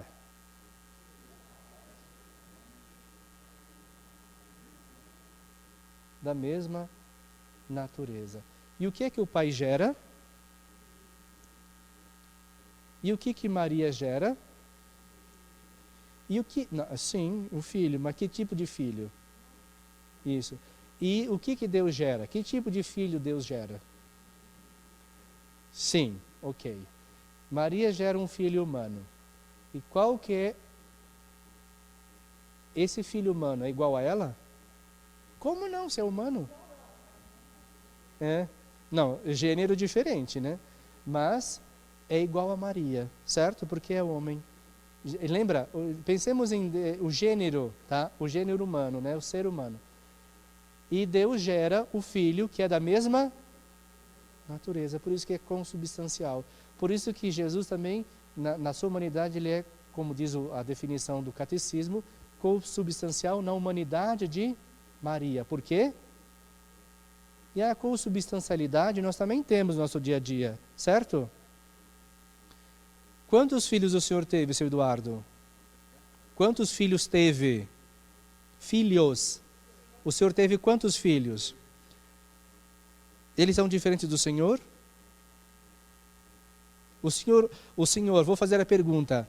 O senhor criou os filhos ou o senhor gerou os filhos? Não, o senhor gerou. Porque se o senhor tivesse criado, seria algo diferente. É, entendeu? Aquilo que nós geramos é igual a nós. Por isso que é essa geração, né? O Salmo diz, cantaremos as gerações dos nossos filhos. Aquilo que foi igual a nós, né? Então, gerar é fazer aquilo que é ser, né? Então, diga.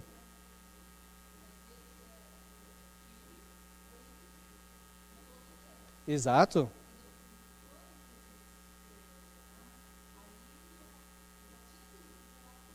Sim, sim.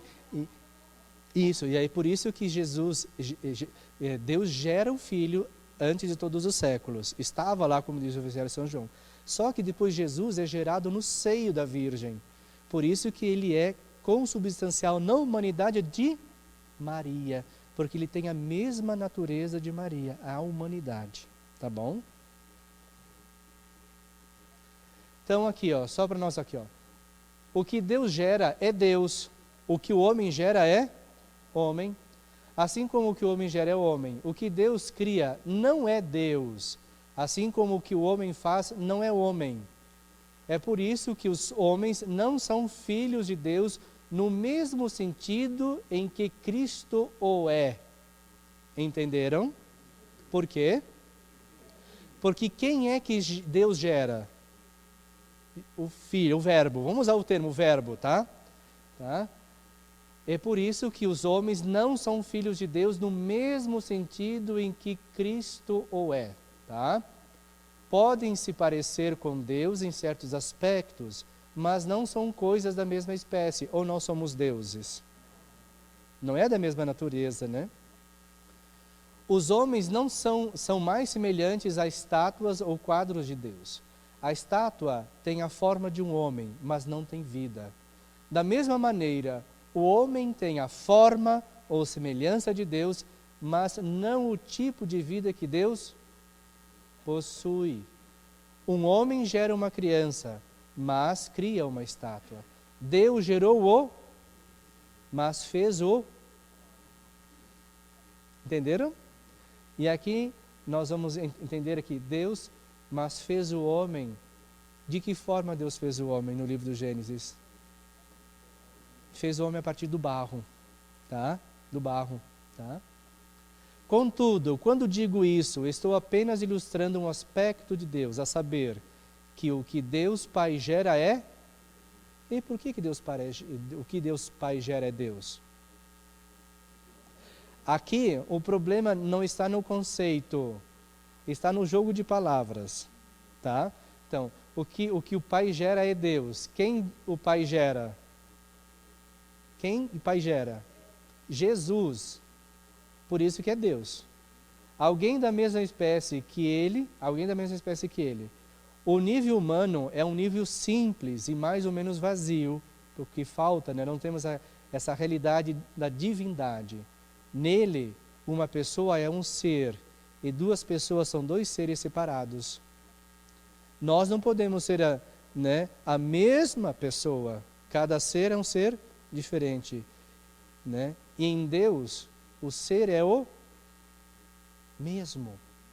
Em Deus, o ser é o mesmo. A única coisa diferente são as pessoas. Por isso que nós sempre pedimos para os senhores que quando pensarem em Deus, pensem na totalidade do Pai, do Filho e do... Então, o ser em Deus é um só. Eu creio em um só. Não é assim que começa o credo? Creio em um só Deus. Pai Todo-Poderoso, Criador do céu e da terra. E aí sim, quem são as pessoas desse único ser? Aí sim, aí nós conseguimos ver a diferença das pessoas, mas o ser é o mesmo. Em nós não é assim. Eu não sou... Exatamente, a mesma natureza. Nós somos diferentes. Cada ser humano é um ser diferente, tá bom? E, por final, e o Verbo se fez carne e habitou entre nós. Essa última questão aqui é importante, né? Porque entra na concepção divina. E aí entra Então, Deus é um único ser. Em três, quais delas? Quem se encarnou? O Filho. Então, o único Filho de Deus é Jesus. Jesus é da mesma natureza do Pai. E qual é a natureza do Pai? Por sua vez, Jesus é Deus. Isso. Jesus tem a mesma natureza de Maria, portanto, ele é humano. É filho de Maria. E aí, Jesus também é filho de Deus nas duas condições, tá? Porque ele foi gerado no seio da Virgem, gerado no seio do Pai, tá? E aí ele é consubstancial na humanidade com Maria, tá? E nós somos filhos de Maria por adoção como filho de Deus, tá bom? Parece complicado, né? Mas é por causa da linguagem. Depois isso vai ser disponível, né? Depois eu posso mandar os slides para vocês lerem com mais calma, tá bom? A questão da virgindade, de novo, a nossa cabeça, nós só vamos conseguir entender isso a partir da dinâmica da fé, né? Nós não temos que pensar a divindade de Maria somente o físico, não é isso, né? Mas Deus não impôs que a mãe do Salvador fosse virgem. Ele escolheu, ele aceitou a condição de Maria, porque ela permaneceu virgem, né? Antes, ela nem saberia que ela ia ser mãe de Deus, ela podia ser mãe de qualquer outro homem, não é? Mas ela é uma mãe de outro, né? Mas Deus, percebendo essa virtude, né?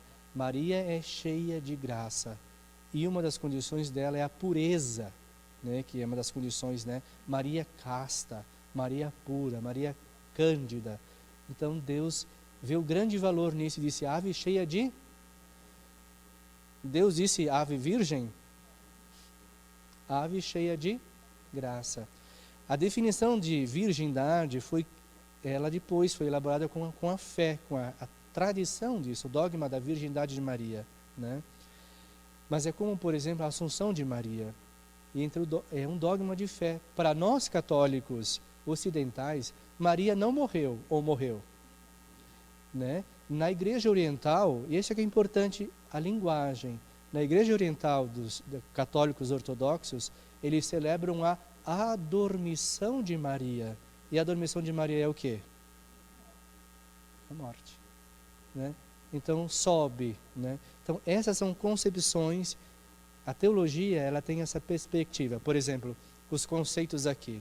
Não é que nós não sejamos capazes de entender os conceitos, mas é que é uma outra linguagem, né?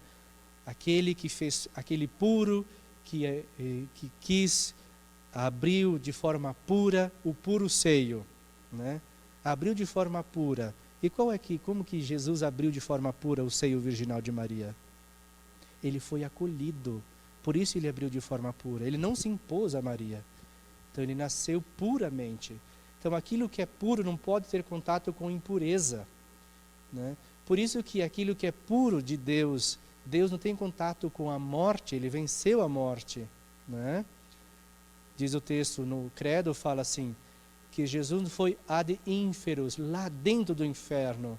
Ele ficou, né, ad inferos, não in inferos, mas ficou na porta do inferno, porque aquilo que é puro não pode ter contato com a impureza, né? Então esses conceitos que no credo aparecem, né? Então tenham sempre em visão isso, o uso da linguagem, leiam sempre as coisas, vejam, façam uma análise crítica, não é igual fazer prova de literatura, tem que ficar analisando as coisas lá, né? Então é isso. A única coisa que dificulta às vezes a nossa compreensão é a linguagem, nada mais, tá? Nada mais. Alguma pergunta? Hoje foi grande, né? Porque é muita coisa, né? E retomar a encarnação, conceito de virgindade. Então lembre-se, conceito de virgindade não é física tão somente, tá bom?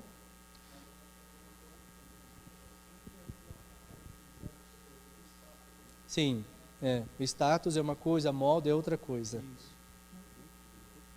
Perguntas?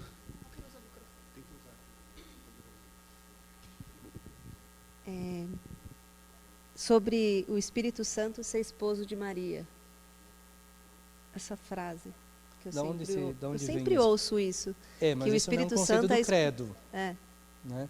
A única coisa que diz no credo e na tradição da igreja é que existe sim uma responsabilidade da alma.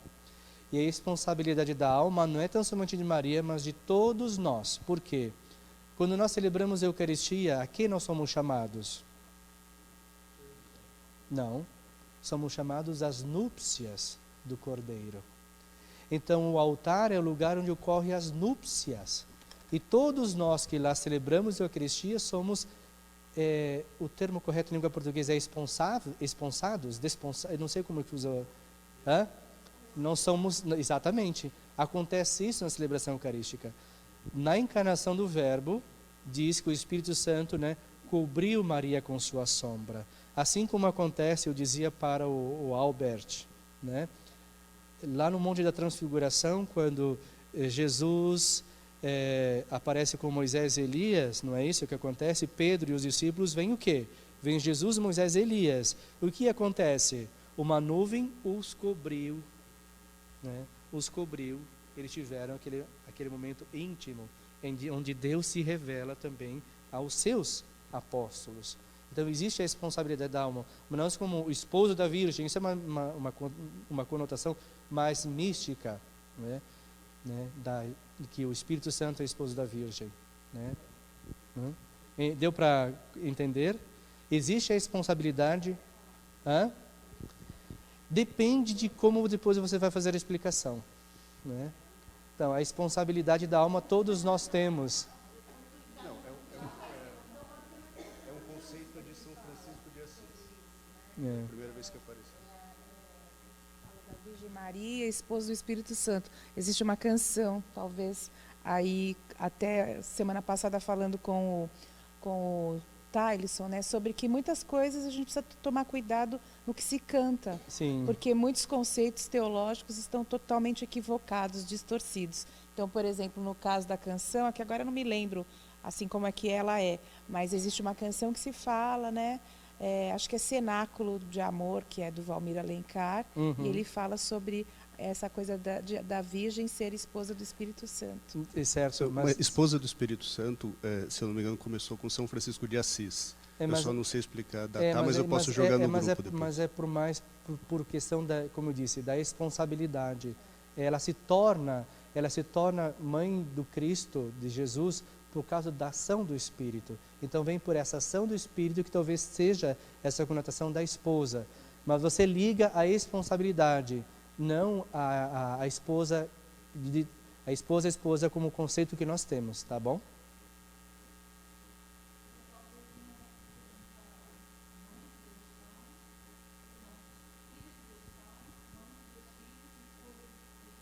Sim, porque é o Espírito Santo que realiza a vinda do verbo, né? É por ação do Espírito, por causa disso. Mas aí é que eu chamo a atenção dos senhores, sempre quando os senhores usarem esses conceitos, depois, para quem os senhores falarem, tem que haver a explicação, tá? Para não dar a confusão, tá bom? Como eu disse, a ideia é correta, mas aí quando você verbaliza, o negócio enrosca. No terço também, quando se reza o terço, também antes das 3 Ave Marias, se usa isso, né? É uma Ave Maria, a esposa do Espírito Santo. Isso é mais devocional, porque o terço mesmo fala assim, só fala as 3 Ave Marias iniciais, somente isso. Não, eu sei, eu estou dizendo porque a gente escuta isso, né? Não, como eu disse. A esposa é a mãe do Verbo encarnado, aí Sim. se reza a Ave Maria. Aí esposa do Espírito Santo, aí se reza a Ave Maria. Então tem uma... Mas é isso que o senhor falou, é uma coisa mais devocional. Mais devocional. Né? Exato. É a linguagem. As grandes confusões são essas, por conta da linguagem. Fora Dulce. Não, eu não estou dizendo que está errado. Eu estou dizendo que se nós fazemos o uso dessas linguagens, tem que saber depois o contexto, a forma correta, né? De usar a oração do terço, que ele falou, né? É difícil o credo? Sabe por quê? Porque se nós imaginarmos, aí vem um conceito histórico, essas pessoas dessa época, Santo Agostinho, que fez um processo longo de conversão, Santo Irineu de Lyon, para chegar a isso, primeiro, uma vida de oração muito grande. E depois, a realidade deles eram outras realidades da nossa. Eles viviam falando disso. As pessoas, por exemplo, se nós fôssemos olhar a Idade Média, por exemplo, eles falam que a Idade Média é a Idade das Trevas. E nós temos que discordar disso, né? Pois os maiores pensadores da história surgiram na Idade Média. São Tomás de Aquino, e assim vai, né? São Tomás de Aquino fez uma teologia Duns Scoto e assim por diante, né? Assim, as pessoas viviam essa realidade. Era a discussão deles do dia a dia, né? Sobre questões da igreja, sobre questões do evangelho, sobre questões de fé. E hoje em dia não é a nossa realidade. Hoje em dia a nossa realidade é discutir sobre novela Rede Globo, é discutir sobre Bolsonaro, outras coisas. Por isso que hoje em dia já se fala que as pessoas não nascem mais em berço cristão, porque a realidade de vida é outra realidade. Então nós perdemos muito essa linguagem. E depois existe uma grande perda no conceito da nossa língua portuguesa, né? Se os senhores perceberem no ambiente social, vê como desceu o nível da compreensão da língua portuguesa, o uso da língua portuguesa. Então, por exemplo, quer ver eu fazer uma pergunta e os senhores vão conseguir me responder. Por exemplo, quando eu falo graça, mas não falo graça a esposa do Giovan, tá? Eu falo graça, graça. Quem consegue me definir graça? É uma palavra em língua portuguesa, né? Então, o conceito que se falta. O que é graça? Então, por isso que é difícil nós entendermos alguma coisa, mesmo na liturgia. Por exemplo, o padre reza lá a oração da coleta, né? Está tudo em língua portuguesa. E nós ouvimos aquilo. Mas saber o que significa aquilo tudo, né? É igual recitar o credo. Vocês já pensaram que tudo isso aqui estava naquelas... E por nós se fez homem, foi concebido pelo poder do Espírito Santo e nasceu da Virgem Maria? Tudo aquilo está no credo. E é recitado assim, né? Blá, blá, blá, blá, blá, blá, velozmente. Fala, reverendo.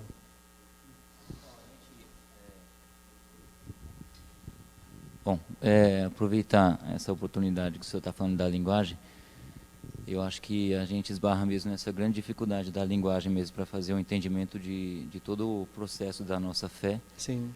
Né?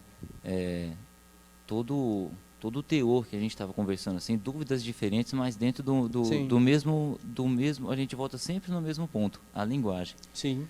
Né? Porque, assim, várias dúvidas surgiram aqui, inclusive lá fora, teve uma irmã nossa falando a respeito de Maria ter outros filhos, né? Também esbarra no conceito da linguagem, no entendimento da linguagem, da gente interpretar com o olhar certo, a partir da linguagem, né? Porque a Bíblia vai relatar que os irmãos de Maria, a linguagem vai nos trazer um entendimento de várias formas. Está no Evangelho de São Mateus isso. Né?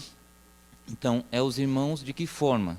Né? Então, hoje em dia a gente não se dá mais ao preço pela falta de prática, de fazer a interpretação, de buscar o significado das palavras. O momento em que foram colocadas essas palavras, o momento que viviam essas pessoas, como o senhor está dizendo. Né? Então, eu acho que a grande dificuldade que a gente enfrenta hoje, uma das grandes dificuldades é esse processo de linguagem. Sim. As pessoas já se expressam hoje de uma forma muito abreviada, não se preocupam sequer com a concordância. Né? O ovos, sabe, coisa simples que parece passar despercebido, mas isso vai dificultar e vai impregnando na mente da gente e nos fazendo incapazes de compreender as coisas de Deus. Vai nos separando de Deus. Engraçado que a linguagem também vai nos separando. Sim, porque separando existe, de Deus, né? Ranieri, além de tudo da linguagem, por exemplo, quando eu vou estudar a Sagrada Escritura, né, primeiro que é uma linguagem também bem diferente da que nós usamos. Então, você precisa estudar conceitos. Depois existe uma questão de que a Sagrada Escritura, ela tem em si cultura. Ela tem ela tem uma realidade social, cultural diferente da nossa. Então, é preciso sempre, quando estudar a Sagrada Escritura, levar em consideração o tempo em que ela foi escrita, quem a escreveu e qual é a realidade social daquela época. Não se pode estudar a Sagrada Escritura sem levar isso. Senão, nós vamos ter conceitos errôneos da realidade. Né? Por exemplo, vai ler o livro do Apocalipse. As pessoas ficam, né, por causa da linguagem figurativa que tem lá.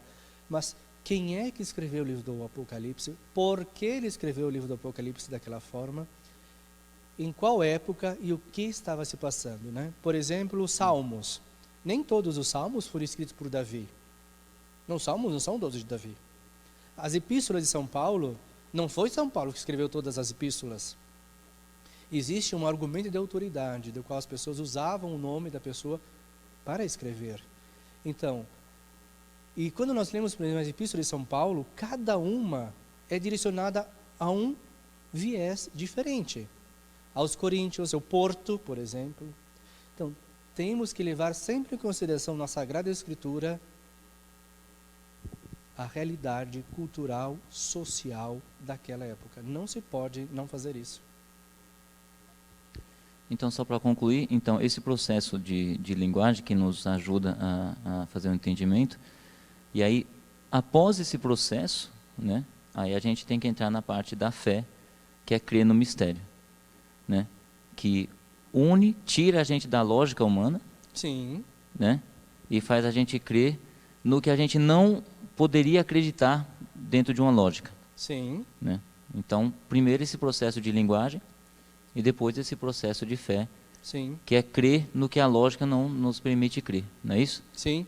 Existe uma cantora... Que o credo nos ajuda, se a gente esmiuçar o credo, sim, a gente vai chegar dentro desse entendimento, correto? Porque o credo é a síntese da fé. O credo é a síntese da fé. Existe uma cantora que deixou de ser religiosa, uma cantora chilena chamada Irmã Glenda. Ela canta muito bonito, né? As canções, e são todas canções bíblicas. Então, tem um canto dela que ela fala assim, ela diz assim, a tua lógica é outra lógica. E o que corresponde? Ao profeta Isaías, que diz assim, meu tempo não é o vosso tempo. Né? Então, meus pensamentos não são os vossos pensamentos. Mas essa música dela me marcou muito, porque ela fala, aí depois eu falei, de fato, né? A tua lógica não é outra lógica, né? A tal ponto que ele fala no Magnificat, né? Ele confunde os sábios e exalta os humilhados. Então, sempre pensar o contrário. A nossa fé está sendo confrontada sempre pela nossa lógica. Né? Sim, e eu mostro além disso também, Ranieri, a nossa forma de expressar, né? Certo, senhores? Muito obrigado.